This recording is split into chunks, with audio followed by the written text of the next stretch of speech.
Imagine a world where human beings were cargo, where ships, packed to unimaginable density, sailed across vast oceans, their holds filled with terror, disease, and death.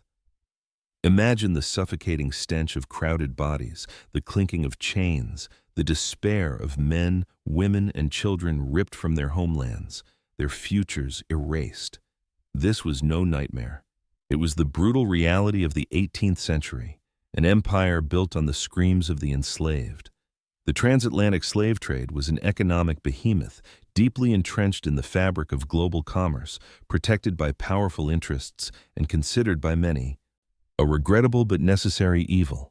Its tentacles reached into every level of society, from the sugar in a nobleman's tea to the cotton in a merchant's fabric warehouse, from the fortunes of Bristol and Liverpool to the very coffers of the crown. To challenge it was to challenge an empire, to defy the very foundations of wealth and power, to invite financial ruin and political ostracism. Who would dare to stand against such an overwhelming tide? Who would risk everything to advocate for the forgotten, for those deemed less than human? This is the extraordinary true story of William Wilberforce, the man who, armed with an unwavering conviction and a profound sense of justice, embarked on a lifelong crusade against the greatest moral stain of his age. He was a man born to privilege, but called to suffer with the oppressed. His journey from an amiable, ambitious politician to a tireless champion of human rights would span decades, endure countless defeats, and ultimately reshape the moral landscape of the British Empire and beyond. What would it take for one man to dismantle an institution so vast, so profitable, so deeply rooted in the global economy? Let's go back to the beginning, to the year 1759, and meet the unlikely hero who answered history's most urgent call. William Wilberforce was born on August 24, 1759, into a wealthy merchant family in Hull, Yorkshire, England. His childhood was one of comfort and opportunity, shaped by a loving, though sometimes tumultuous, family life. Young William was bright, charismatic, and possessed a natural warmth that drew people to him. His laughter was infectious, his wit quick, and his innate curiosity about the world around him insatiable. The bustling port city of Hull, with its ships arriving from distant lands laden with exotic goods, was his playground. Though the true source of much of this prosperity, the sugar, the tobacco, the rum, was rarely discussed in polite society, the evidence of its existence was woven into the very fabric of Hull's wealth. He saw the grand houses, the well-dressed merchants, the busy docks, but the invisible suffering that lay beneath the surface of this economic engine remained, for now, hidden from his innocent eyes. His father, Robert, a successful merchant with a keen business acumen, instilled in him a strong sense of civic duty, often speaking of the responsibilities that came with their family's station. Robert believed in contributing to the community, in upholding the laws, and in the orderly progress of society. His mother, Elizabeth, with her gentle demeanor and deep empathy, nurtured his sensitive nature, teaching him compassion and kindness. She was the one who encouraged his love for music, his appreciation for poetry, and his innate ability to connect with others on a deeper level. However, his early years were marked by tragedy. His father died when William was just 9. The sudden void left by Robert's passing plunged the family into grief and uncertainty. This loss led to a pivotal period in his life, as he was sent to live with his evangelical aunt and uncle, Hannah and John Thornton, in the serene village of Wimbledon. The Thorntons were devout Methodists, pillars of the burgeoning evangelical movement, a branch of Protestantism emphasizing personal conversion, strict moral conduct, and fervent social activism. Life at the Thorntons' home was a stark contrast to the lively, albeit secular, environment of Hull.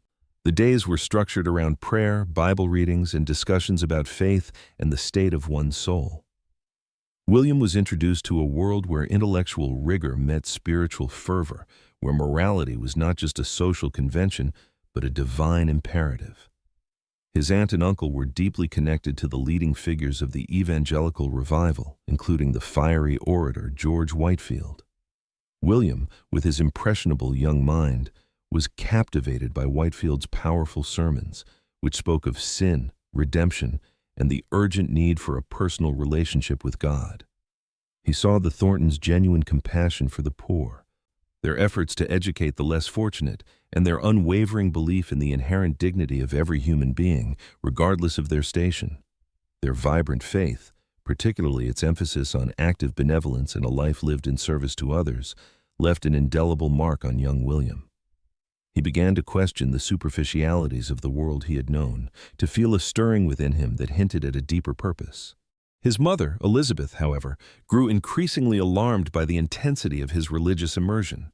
She feared that the fervent evangelicalism of the Thorntons would lead her charismatic son to abandon his promising worldly prospects, perhaps even to become a clergyman, a path she considered too austere and limiting for a young man of his talents and social standing. She envisioned a future for him in politics or high society, not in a life of religious asceticism. And so, after 3 formative years, she abruptly removed him from their care and brought him back to Hull. The transition was jarring. William found himself once again immersed in a world of social engagements, balls, and the pursuit of pleasure. He attended Pocklington Grammar School, excelled in his studies, and continued to charm everyone he met. Yet, the seeds of conviction planted in Wimbledon had taken root. While he embraced the gaiety of his new life, a certain restlessness lingered within him, a subtle questioning of the ultimate value of such pursuits. In 1776, at the age of 17, William matriculated at St. John's College, Cambridge. It was there that he fully indulged in the academic and social freedoms of university life. Cambridge was a hub of intellectual discourse, but also of privileged indulgence and spirited revelry. William, with his natural charm, wit, and considerable inherited wealth, quickly became a popular figure. He was known for his love of card games, his exceptional singing voice, and his ability to host the most entertaining parties. He was a leader among his peers in social circles, but never quite succumbed to the more excessive vices that claimed some of his contemporaries. His early evangelical leanings, though not entirely abandoned, were largely dormant, overshadowed by the pursuit of worldly success and the pleasures of convivial company. It was also at Cambridge that he forged one of the most significant friendships of his life, with the brilliant, ambitious, and intensely serious William Pitt the Younger. Pitt, destined to become the youngest prime minister in British history, recognized Wilberforce's intellectual capabilities and his inherent gravitas, hidden beneath a veneer of sociability. They were an unlikely pair, Pitt, disciplined and focused, Wilberforce, gregarious and effervescent, but their shared intellectual curiosity and political aspirations formed a powerful bond. They spent countless hours discussing politics, philosophy, and the future of Britain, often debating into the early hours of the morning. Upon leaving Cambridge, Wilberforce, like many young men of his station, harbored ambitions for a career in Parliament. The thought of shaping national policy, of using his gifts of oratory and persuasion for the public good, appealed to him profoundly. He decided to run for Parliament, a decision driven by a genuine sense of duty, but also by the allure of power and prestige. In 1780, at just 21 years old, he successfully campaigned for the seat of Hull, aided by his family's influence, his own considerable charisma, and his formidable public speaking skills, honed on the hustings and in university debating societies. 4 years later, he would achieve even greater distinction, being elected as one of the 2 members of Parliament for the prestigious county of Yorkshire, representing an electorate larger than any other constituency in England. This was a testament to his burgeoning political star. His early years in Parliament were marked by considerable promise. He was a rising star, known for his eloquent speeches, his independent mind, and his amiable disposition. He supported his friend Pitt, who by 1783 had become Prime Minister, and was often seen at his side, both in the House of Commons and in the exclusive social circles of London. He was known as a charming dinner guest, an engaging conversationalist, and a man destined for high office. He often took pleasure in his social life, his reputation for witty repartee preceding him. He seemed poised for a conventional, successful political career, perhaps even a cabinet position, focusing on economic reforms and maintaining the balance of power within the intricate world of Westminster.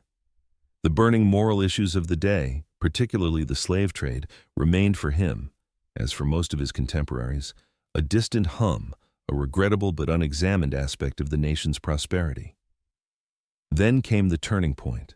In 1784, Wilberforce embarked on a grand tour of Europe, a customary educational journey for young gentlemen of his class. This time, however, he was accompanied by his mother, sister, and crucially by Isaac Milner, a former tutor from Hull Grammar School who is now a professor of natural philosophy at Cambridge and a deeply devout evangelical. What began as a cultural excursion slowly transformed into a spiritual pilgrimage under Milner's quiet but profound influence. During their extensive travels through France, Switzerland, and Italy, Milner and Wilberforce engaged in profound intellectual and theological discussions. Milner challenged Wilberforce to re-examine his life, to delve into the scriptures with a critical yet open mind, and to confront the spiritual truths he had once dismissed or merely acknowledged superficially. They read the Greek New Testament together, discussing its meaning, its demands, and its implications for daily life. Wilberforce, with his keen intellect, could not simply dismiss Milner's arguments. He was compelled to grapple with them. The journey sparked a gradual, yet profound shift in his worldview. He began to feel a deep conviction of his own sinfulness, a sense of having lived a life focused on ephemeral pleasures and worldly ambition, rather than on eternal truths. The gaiety of his social life, the pursuits of wealth and fame, suddenly seemed hollow and unsatisfying. He wrestled with the implications of his rediscovered faith, feeling a profound spiritual awakening that shook him to his core. He would later describe this period as his great change, a conversion experience that fundamentally reshaped his priorities and purpose. He found himself in a state of profound internal conflict, torn between the path of conventional political success and the overwhelming call of a life dedicated to God's will. Upon his return to England in 1785, the struggle intensified. He contemplated withdrawing from public life altogether, believing that a truly devout Christian should perhaps abandon the corrupting influence of politics and embrace a more contemplative, perhaps clerical, existence. His friends, especially Pitt, were bewildered and concerned by his sudden seriousness, his quiet introspection. Pitt, ever the pragmatist, urged him not to abandon his political talents. In his distress, Wilberforce sought counsel from John Newton, a remarkable clergyman in London. Newton was a figure of immense moral authority, a former captain of a slave ship who had himself undergone a profound conversion experience and subsequently dedicated his life to God, becoming a powerful voice for abolition. He was the author of the hymn, "Amazing Grace," a testament to his own journey from darkness to light. Wilberforce poured out his heart to Newton, confessing his spiritual anxieties and his dilemma about his future. Newton, listening patiently, recognized the sincerity of Wilberforce's conversion. He understood the profound tension between worldly vocation and spiritual calling. His advice was clear and unequivocal. God has set before you two great objects, the suppression of the slave trade and the reformation of manners. Newton urged him not to leave Parliament, but to use his position, his talents, and his influence precisely where he was as a statesman to serve God's purposes in the world. He assured Wilberforce that his faith was not a reason to withdraw, but a powerful mandate to engage. Newton's counsel provided the clarity Wilberforce desperately sought. It affirmed his calling, transforming his internal turmoil into a clear sense of divine purpose. The specific mentioning of the slave trade struck him with immediate force. He had, of course, been aware of it, but like most, had relegated it to the background of his consciousness, an unfortunate but distant reality. Now, illuminated by his newfound moral clarity, the immense injustice and brutality of the trade loomed large, a monstrous affront to God and humanity. The year 1787 solidified his commitment. He began to meet with a small but dedicated group of abolitionists. Thomas Clarkson, a tireless researcher who had devoted his life to gathering evidence against the trade; Granville Sharp, a legal scholar who had already secured several landmark judgments in favor of enslaved persons on British soil; and Olaudah Equiano, a remarkable former slave whose powerful autobiography would become a cornerstone of the abolitionist movement. These men brought the horrific realities of the slave trade into sharp, undeniable focus for Wilberforce. Clarkson's detailed accounts of the Middle Passage, the cramped conditions, the disease, the violence, the unimaginable suffering, deeply impacted him.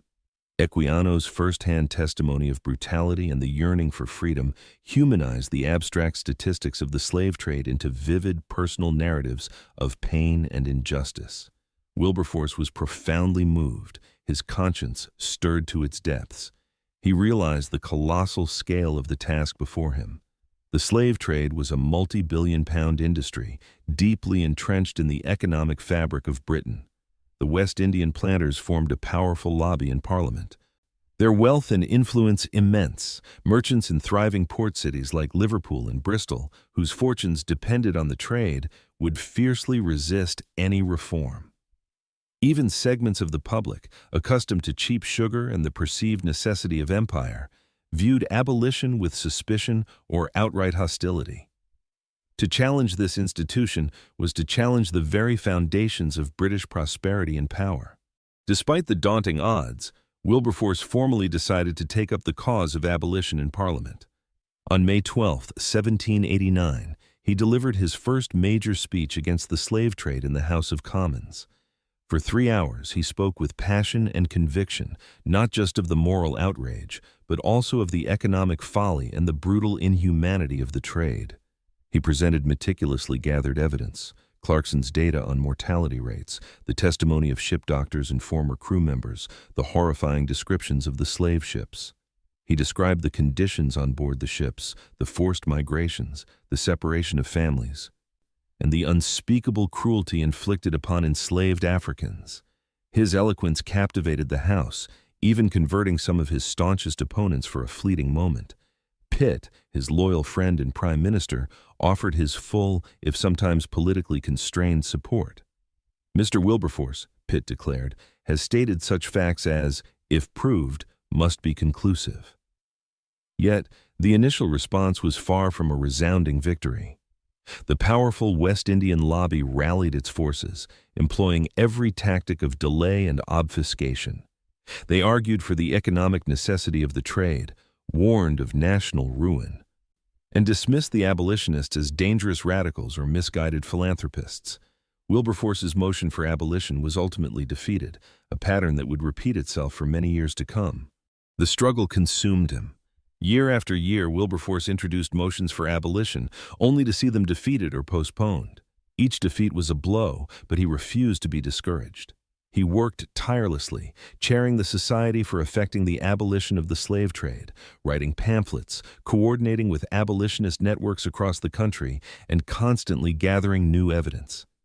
Thomas Clarkson remained his indispensable partner, traveling tens of thousands of miles across Britain, interviewing sailors, doctors, and even former slave traders, collecting instruments of torture, diagrams of slave ships, and harrowing testimonies that painted an undeniable picture of horror. These tangible proofs, brought back to London, were laid before parliamentary committees by Wilberforce, giving a face and a voice to the voiceless. The abolitionist movement also galvanized public opinion. Josiah Wedgwood, the pioneering potter, produced the famous "Am I Not a Man and a Brother" medallion, which became a potent symbol of the movement, worn by thousands. Petitions, signed by hundreds of thousands of ordinary citizens, flooded Parliament, demanding an end to the nefarious traffic. Boycotts of slave-produced sugar gained traction, with abolitionist pamphlets urging consumers to choose free-grown sugar instead. The country was slowly, painstakingly, beginning to awaken to the moral obscenity in its midst. But the path was fraught with setbacks. The French Revolution in 1789 and the subsequent Napoleonic Wars plunged Britain into decades of conflict. The political climate shifted dramatically. National security and economic stability became paramount concerns, often overriding humanitarian considerations. Any attempt to disrupt the established order, including challenging a lucrative trade, was viewed with suspicion. Support for abolition waned in Parliament, as members feared weakening the nation's economy during wartime. Wilberforce faced ridicule, accusations of sedition, and the pain of seeing his life's work repeatedly thwarted. Even his close friendship with Pitt was strained at times, though Pitt remained a supporter of the cause, albeit a pragmatic one whose political survival often necessitated compromise. The personal toll was immense. Wilberforce's health, always delicate, suffered under the relentless pressure and constant disappointment. He endured bouts of illness, periods of deep exhaustion, and moments of despair. Yet, his faith remained his bedrock, sustaining him through the darkest times. In 1797, he found solace and support in his marriage to Barbara Spooner, a woman of deep piety and unwavering affection. Barbara became his confidant and anchor, understanding the depth of his commitment and providing a comforting home where he could find respite from the parliamentary battleground. Their family grew, and the love of his children became another source of strength, a reminder of the preciousness of human life he fought to protect. The arguments of the opposition were relentless. Property rights, the economic ruin of the West Indies, the supposed benefits of the trade to civilize Africans, even thinly veiled racist justifications. Some even proposed amelioration, improving the conditions of the trade and slavery as a supposed compromise, a delaying tactic that Wilberforce vehemently rejected as morally bankrupt. He knew that any attempt to regulate an evil was to legitimize it. Despite the persistent failures, Wilberforce never wavered. His speeches in Parliament grew more powerful, more eloquent, built on an unshakable moral foundation. He appealed not just to economics or political expediency, but to the very concept of justice, humanity, and divine law. He articulated a vision of a Britain that would not merely be powerful, but righteous. The tide began to turn in the early 19th century. The consistent campaigning, the moral arguments, and the sheer persistence of Wilberforce and his allies finally began to resonate more widely. Public opinion, nurtured by decades of abolitionist propaganda and petitions, was slowly but surely shifting. The political landscape also began to change. William Pitt, though personally supportive, had often been constrained by political realities. However, by 1806, a new government, led by Lord Grenville and Charles James Fox, both staunch abolitionists, came to power. This was the opening Wilberforce had long awaited.